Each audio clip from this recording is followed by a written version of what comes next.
मेरे साथ नेफेड के डायरेक्टर अशोक ठाकुर हैं। आज एआई यानी कि आर्टिफिशियल इंटेलिजेंस पर दिल्ली के ली मेरिडियन होटल में एक कार्यक्रम का आयोजन किया गया है और एआई पर आज व्यापक चर्चा यहाँ पर हुई है। अशोक जी, आपका बहुत बहुत धन्यवाद है आपने हमें कीमती समय दिया। एआई के बारे में सर काफ़ी चर्चाएँ हुई हैं और आपने भी काफ़ी कुछ अभी मंच पर बताया। सबसे पहले तो एआई को आज के दौर पर किस तरह देखते हैं यूथ्स के लिए भी, और एक रेवोल्यूशन भी इसने लाने का काम किया है। देखिए, हमारे प्रधानमंत्री जी ने, श्री नरेंद्र मोदी जी ने हमें 2047 तक विकसित भारत की बात की है कि हम भारत को विकसित भारत बनाना चाहते हैं। और मैं आज बता रहा था कि जो हमें यहाँ जानकारी मिली है कि एआई में फर्स्ट प्रेजेंटेशन 1956 में हुआ है जी। और भारत के लोग इसको अब पिछले 10-5 साल से जानने लगे हैं। तो अगर हम भारत को दुनिया के मानचित्र पर ले जाना चाहते हैं और विश्व के अन्य देशों के साथ उसका कंपटीशन चाहते हैं और उनके साथ खड़ा होना चाहते हैं, तो एआई टेक्नोलॉजी जो है उसमें बहुत बड़ा क्रांतिकारी भूमिका अदा कर सकती है। तो आज जो कार्यक्रम आयोजित किया फाउंडेशन ने, सीएसआर फाउंडेशन ने, मैं उनका सचमुच आभार प्रकट करता हूँ, उनका धन्यवाद करना चाहता हूँ कि समाज को, सरकार तो करेगी जो सरकार को करना है, वो सरकार समय के साथ आगे बढ़ेगी, लेकिन जब तक सरकार के साथ देश के 140 करोड़ देशवासी कंधे से कंधा मिलाकर आगे नहीं बढ़ेंगे, तब तक हम बहुत बड़ी उम्मीद नहीं कर सकते। तो 140 करोड़ देश के लोगों को इससे इंट्रोड्यूस करना, इसकी जानकारी देना, उनको इससे परिचित करना और इनके जो फ़ायदे और नुकसान हैं उससे आगाह करना, इसके लिए बहुत बड़े राज स्केल पर वर्कशॉप की आवश्यकता है। और आज सीएसआर फाउंडेशन ने ये बहुत बड़ा काम किया है और इसकी शुरुआत करी है।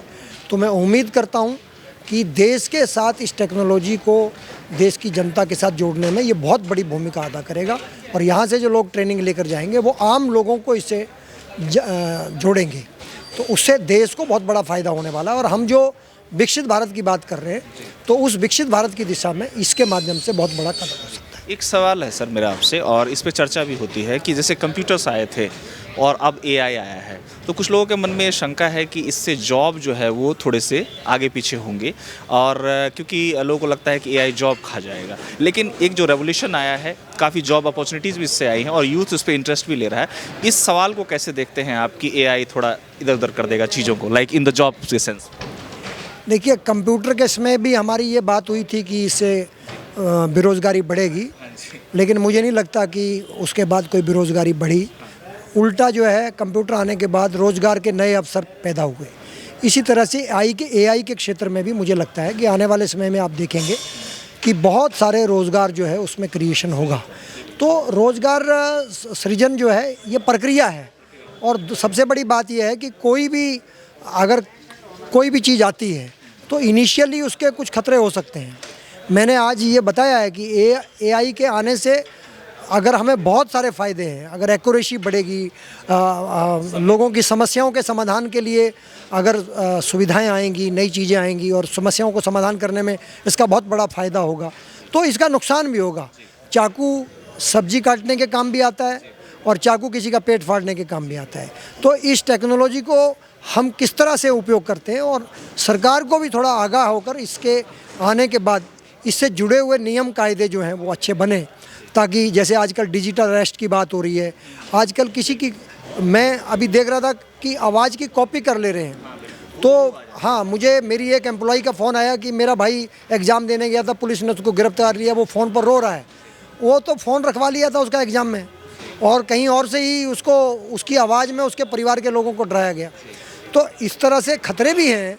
तो सरकार को नियम कायदों में भी परिवर्तन करना पड़ेगा, लोगों को जागृति की भी आवश्यकता है।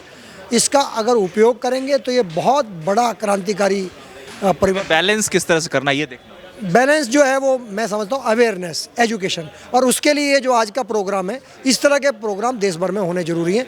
तो मैं दीनदयाल अग्रवाल जी और उनकी पूरी टीम को इसके लिए साधुवाद देता हूँ कि उन्होंने बहुत अच्छा ये काम प्रारंभ किया है। मैं ईश्वर से भी प्रार्थना करता हूँ कि उनको सामर्थ्य दे, शक्ति दे, ताकि वो और तेज़ी से इस काम को आगे बढ़ा सकें। बहुत बहुत धन्यवाद सर।